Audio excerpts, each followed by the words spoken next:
6 and 9. And when he had opened the fifth seal, and saw under the altar the soul of them that were slain for the word of Yahweh and of the testimony which they had held. All right, starting off, I want to give all praises to Yahweh by Hashem, Yahushua by Hashem, Kakwadash. Give double honors to the apostles of Great Millstone, taught us truth and sincerity. Also give peace and blessings to your elect out there that's pushing this truth and risking your lives day in and day out to get this message or to get this word out to the four corners of the globe. And shalom to you brothers and sisters that are repenting daily and coming back to the Heavenly Father and His only begotten Son. To you I say shalom. All right, now the reason why this is kind of I would want to say a part 2 of the last video I made dealing with faith. Right now, like I said in the last video, trying times are at hand. They're coming. They're right around the corner. But during those trying times, we are to have faith. As you know, the scriptures speak about having faith as strong as a mustard seed. Now, if you know anything about the mustard seed parable, it is the smallest seed, but the mustard seed grows into its stalk or its fruit is very large when it comes, when it grows. All right. Secondly, so, you know, your faith, you're supposed to be growing in faith in this truth, right? The more trials and tribulations you go through, you're being battle tested, right? When you're being battle tested, you're going to come away with scars, right? And when those scars, when you have those scars that heal up, you know, essentially a scar, you become stronger, right? And then when you look at it from I like to always throw sports into it. So, you know, when you lifting weights, you know, a person who loves to lift weights, you're tearing that muscle, you're breaking it down, right? And then it builds back up. It repairs itself back up and that muscle becomes stronger. You know, so same thing in this truth when dealing with faith, all right? Now, the reason why this Revelation 6 and 9 was brought out is because, yes, we have to have faith, right? But also some of us might be slain by the enemy. Some of us will taste death's sting, you know. So really coming to grips and understanding that just because you fall, right? Because living through this, surviving was never really the end goal. Staying faithful unto the Lord, that is the end goal. Staying faithful unto Yahweh Bashim Yahushua, that is the end goal, you know. Yeah, so I just want to get some more, because let's get some more scriptures. But yeah, the point is, the main point, it says, you know, the souls that were slain, you know, the Lord has an account for those. The Lord knows who the apple of His eye is. You know, He knows, and He's gonna have recompense for those who were put to death. You know, and when you go into it, it's really an honor to be slain for this truth, to die for this truth. When you look at our forefathers, the 12 died gruesome deaths, and they died stiffly. They stayed stiffly. You know, they endured to the end. All right. So we want to walk in that same light. All right. So let's get some more. Let's jump to Matthew 24 real quick.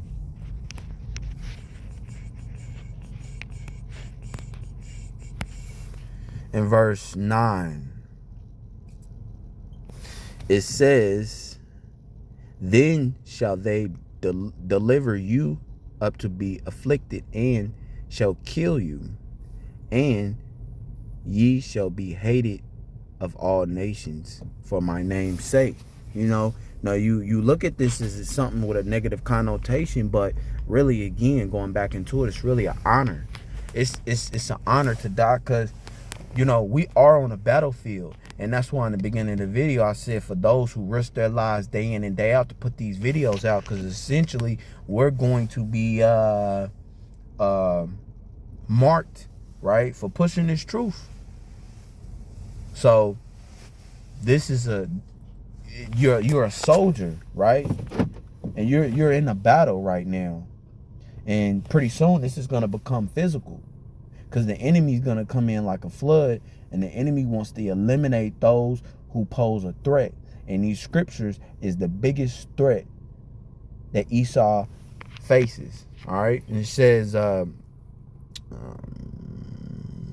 then shall many be offended and shall betray one another and shall hate one another, because there are those who are closest to you that will turn on you in this truth for their selfish reasons. All right. Betrayal is going to be a common thing. All right.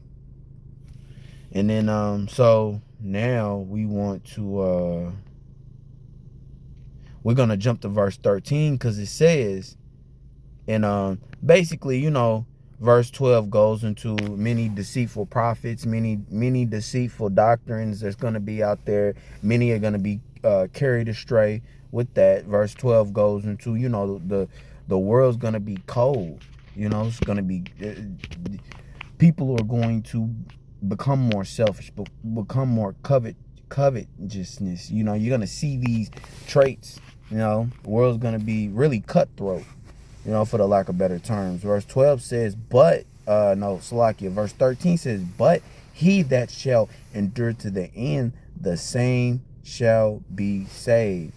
And again, so if you're afflicted or killed or martyred for this truth, that salvation is, you're still gonna get that, because that salvation that goes into the promises of what was gonna be given to us if we stayed faithful.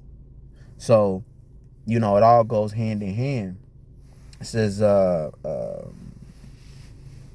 this gospel of the kingdom shall be preached in all the world for a witness unto all nations, and then shall the end come. You know, so this gospel is, I mean, look where we're at right now. You know, the Bible is the most sold book on the planet right now. The truth of the scriptures, the gospel is being pushed out, which gospel goes into good news, but also everything, a lot of things that's going on in Matthew 24, the rumors of war, right?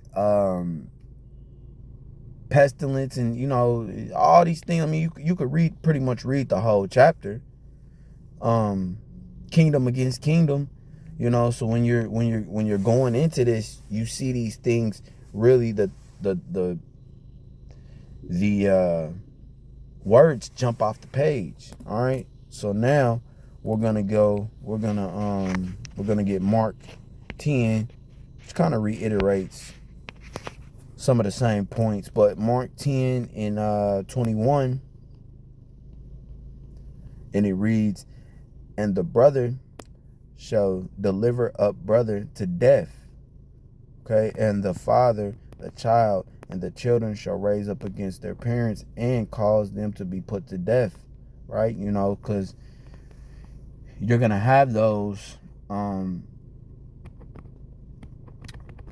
Again, it just laying back on that point. You know, some of us are gonna be betrayed by the ones that we call our family and friends. All right, and it says, and ye shall be hated of all men for my name's sake, but he that endureth to the end shall be saved. So again, this just goes into the same thing. You know, it's pretty much talking about the same thing, because the actually, Salakia, I meant to get Mark.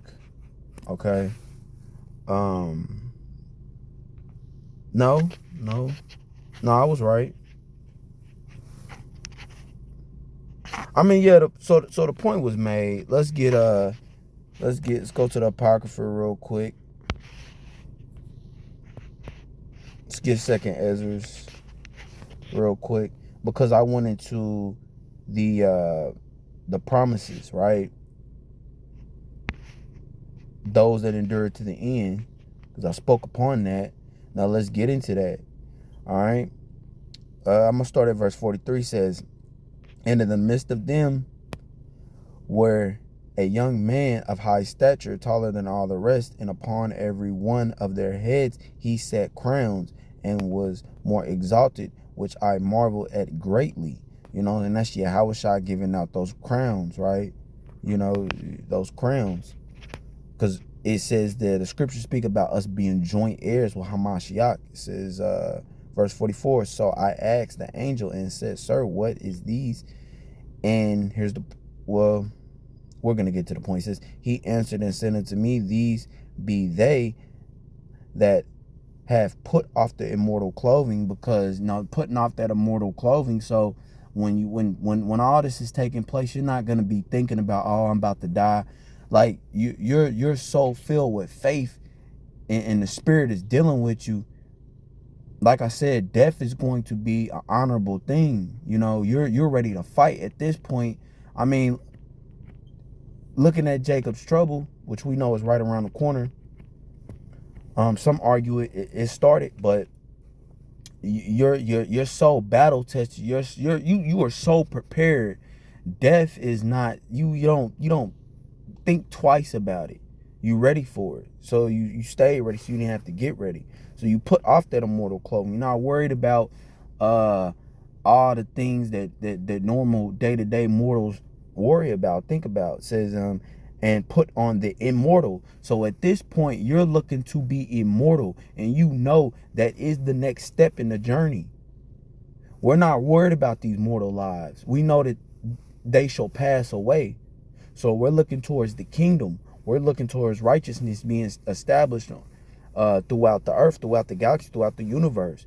So we're looking to be immortal, unkillable, right? We want to conquer death, conquer sin, right? And it says, and have confessed the name of Yahweh. Now are they crowned and received palms. So you made it at that point. You made it. You got the victory.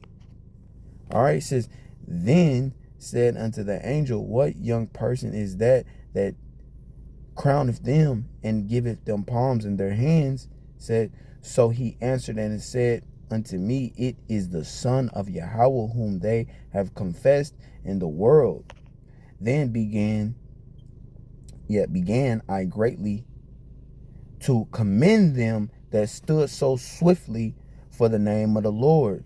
So Ezra is seeing this, and he's like, wow, hey, that's what I'm talking about. Yeah, let's get it. Because those who, through persecutions, through being put to death, through their family and friends betraying them, through all the persecutions, through everything that happened, they stood stiffly for the name of the Lord. They didn't look upon death and fear it. They stood with they chins high. Right? All right, that's pretty much it on that. I think let's get Mark 13 and 11, and I can end the video on that. This was just something quick.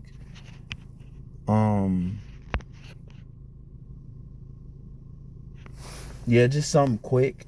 And because these are the times that we're about to come in.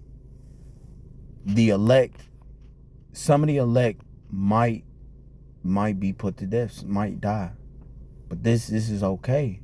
Because the scriptures speak about the dead shall rise first. So this is an honor. All right. This is Mark 13:11 says, but when they shall lead you and deliver you up, and take no thought beforehand what ye shall speak, neither be ye premeditate, but whatsoever shall be given you in that hour that speak ye, for it is not ye that speak, but the Holy Ghost, the Spirit. So the Lord's gonna put his words through you, right? So wow, I got no service. Yeah, so the word's gonna put the Spirit through you, right? And Yeah, next verse it says, it reiterates what the Matthew brought, what the Matthew was going into. It says, now the brother shall betray the brother to death, and the father the son, and the children shall rise up against their parents and shall cause them to be put to death. So these are the things that we have to understand in this walk, in this truth. So it's not an easy matter, but it's still honorable one, right? It's still one that's worth fighting for, and it's worth dying for. In verse 13 says, and ye shall be hated among all men for my name's sake, but he that shall endure to the end, the same shall be saved. So again, same verse as the Matthew, but it needed to be reiterated again, because this is the spirit that we have to be in these times. Look at our forefathers. Look what the prophets had went through, right? Look what Daniel, look what Job went through. So with that, I hope this lesson was edifying. I want to give all praises to Yahweh by Hashem, Yahweh Shai by Hashem, Rakakwadash. Give double honors to the apostles, a great millstone, taught us truth and sincerity. And hope this lesson was edifying to you, hopeful elect out there. And to the next one, shalom.